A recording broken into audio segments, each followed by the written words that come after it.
Well, welcome back to Gridiron TV. This week we're joined by Nick Wykes of the Oxford Saints. Coach, thanks very much for joining us. It's my pleasure.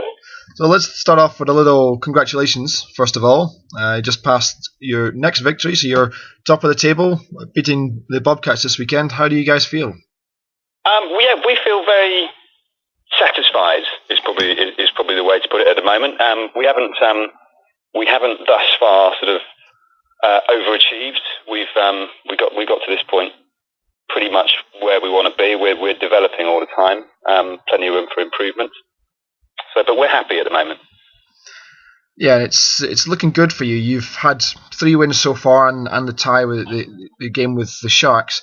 But as a defensive coordinator, you must be very happy with your defense. You've only let 6 points in all season, so that's a very tough record for anyone coming up against you. So how do you think your guys have done this year? Well, I'm really happy with the defense.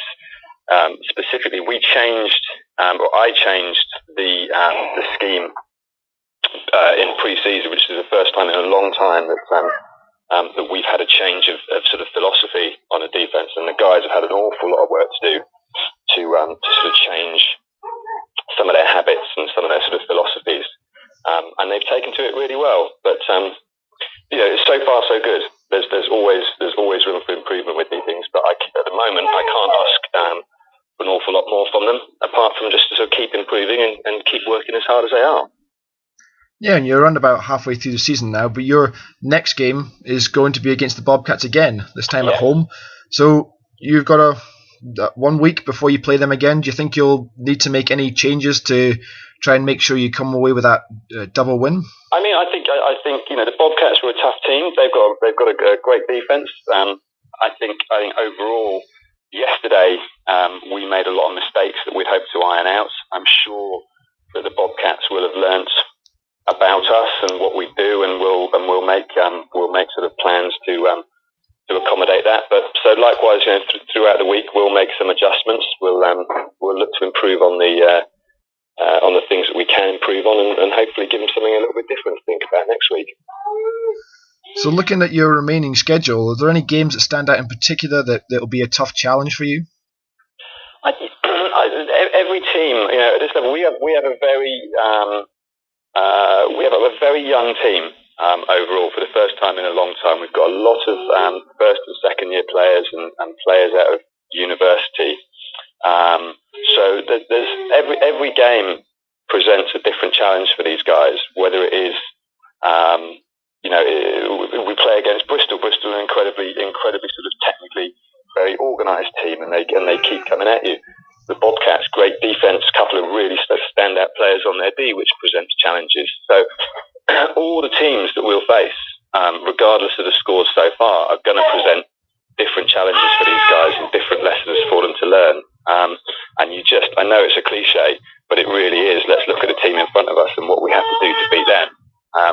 And then come the end of the regular season, we'll see where we are. But I can't ask any more from the guys, and I know the head coach is of the same mind. There are mistakes that we've made in each one of the games, and I guess there always will be. But all you can do is try and correct those mistakes, try and get the guys moving forward. And I think I'm very positive with what they've achieved so far. Yeah, and you mentioned university players coming into the squad there. You're also a head coach at Oxford Brookes for the Panthers team. Yeah. So you had you were second in behind Southampton at the end of last year, but the guys are now in their off-season training. How are the guys looking in preparation for the 2012 season? Again, the Panthers last year, we turned a bit of a corner. I think there were big changes at the Panthers. It was my first year as a head coach. We were 1-6 the season before, and I think we came into it with sort of adjusted expectations, and we just worked hard and tried to go and sort of execute the things that we wanted to do and enjoy football. Now the sort of situation changes. There may be a little bit of pressure. We came second. We made the playoffs. There's now that sort of sense of expectation, which is why I think for the first time we've really set the players a pretty stringent off-season strength and conditioning program, which we sort of make sure they follow. All the coaches have really bought into that, and so far, we've given them a little time off at the end of their season. A lot of them are going to play senior ball, but we're getting them back into it. They know that their university season effectively starts now, and they need when they come back to uni in sort of August, September time, they need to hit the ground running because we've got a tougher schedule, and everybody's going to see us coming this year. Well, it all sounds like it's on the rise for the university team and also for the Saints. So good luck for this week against the Bobcats and for the remainder of the season. Thanks. Thank you very much.